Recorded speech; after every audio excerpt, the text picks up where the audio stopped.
Good morning, YouTube. I am the Thanos Likens, and oh, holy crap, I got a car behind me. Whoops. What are we going to talk about today? So this is another episode of Car Talk. And so what I feel like talking about is I came across a posting on X this morning that was about your first Pokemon. Now, obviously, I'm an older guy. Like, the very first Pokemon game I ever played was Red and Blue. I don't remember if it was Red or Blue. Yeah. But it asked what your very first Pokemon was. And it wanted to know, like, how many people actually did take Bulbasaur as your first Pokemon. Now, initially, yes, my very first Pokemon was Bulbasaur, okay? However, somewhere down the line, like, that's the one Pokemon game that I probably played all the way through about a dozen times. So, let's break this down a little bit. The whole reason my first one was Bulbasaur was actually that was my favorite from the anime at the time. However, after playing through the game, I came to realize two things. One, grass types are the second most popular type in the entire franchise, okay? It's only beat out by water. Water has the most amount of types in the entire series. And with that being said, in the original games, there are only 12 fire types in the entire game. You have Charmander, Charmeleon, Charizard, Growlithe, Arcanine, Vulpix, Ninetales, Magmar,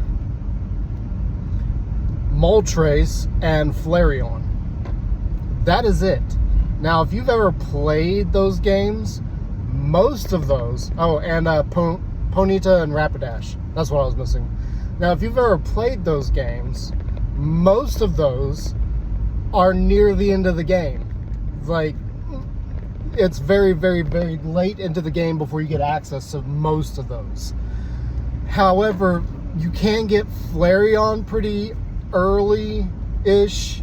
About midway through the game, you can get Flareon, and it's okay. Like, Flareon is not one of my favorite Eevee evolutions, and it's definitely not one of my favorite fire types. There are far better fire types than Flareon, I'm sorry. Flareon just got the short end of the stick there. You can get a Growlithe early on, but Growlithe kind of has a similar problem where in that particular game, like, because of the time frame that you actually can get access to it, again, it's about midway through the game, it's not very good. And it's also dependent on game, because Growlithe and Vulpix are the two that are balanced out, or they're version exclusive, I should say. So depending on which game you're playing, you either get access to Vulpix and Ninetales, or you get Growlithe and Arcanine. It's not that either one is bad, it's just depending on the game you specifically have, which one you'll get, and there are cases where one is actually better than the other. However, it's one of those where I've just never, as much as I do like both of them, and don't get me wrong, I absolutely love both of them. They're fire types. If you've watched any of my content before where I talk about Pokemon, fire types are my thing. Like, I do fire. I consider myself a fire trainer, though I've never played a game exclusively as a fire type. It just doesn't seem logical. But, yeah. So, you got those. Ponyta and Rapidash, again, another absolute love for that Pokemon, is late game. So you don't get access to that until you get access to whatever the island is. I think it's Cinnabar Island, I think is the name of it. And you get access to the destroyed lab, and that's where Ponyta is, and Rapidash. If I'm recalling that correctly. Knowledge is a little tricky. I haven't played those in a while. So then you got Moltres, and Moltres definitely late game. You don't get access to it until, I think, about the same time. I think it's actually there in Cinnabar Island.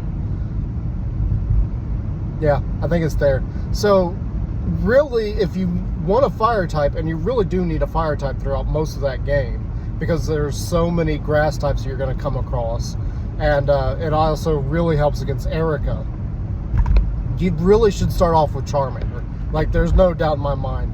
Now, and I like to poke fun at this and like poke the bear, but Mikey of M&J Plays has said that Bulbasaur is the best, and the reason that it's the best is because he's got this thing where the earlier the Pokemon helps, the better, which is absolutely ridiculous to me. Like, your starter should be something that helps you out later in the game, not necessarily early, because early on it's fairly simple. It's not very difficult. Later on, after you've spent all this time with Pokemon and leveling them, a Pokemon that's been around you for a very long time is going to be far stronger than any of the others. So starting off with something that's actually stronger for late game, in my opinion, is a lot better than starting off with something that's strong in the early game but has no bearing on the late game. Like, Bulbasaur to me is just not that good late game. I mean, later on, towards the end of it, you got Blaine, and then you got the Elite Four, which there's only one Pokemon Elite Four member that Venusaur is even slightly useful for. The rest of them, it's worthless. Same could be said for Charmander there. However, I feel like it makes up for it with some of the abilities as it has access to. By far, the best one would actually be Blastoise. But personally, like, water types, this is the reason I don't usually take water types. They are the most numerous type in the entire game. So, yeah, there's no real reason to take a water type. Just grab something else. Typically, what I did back then is I would get either the Lapras and have it be my surfing and water Pokemon, because it was really good, and the fact that you get the surfing with it is absolutely amazing. And it actually looked really good compared to some of the other water types. I don't really like many water types. They all look kind of ridiculous. Anyway, that is what I wanted to share with you. I thought that would be like a little interesting thing. What was your first Pokemon? Bye.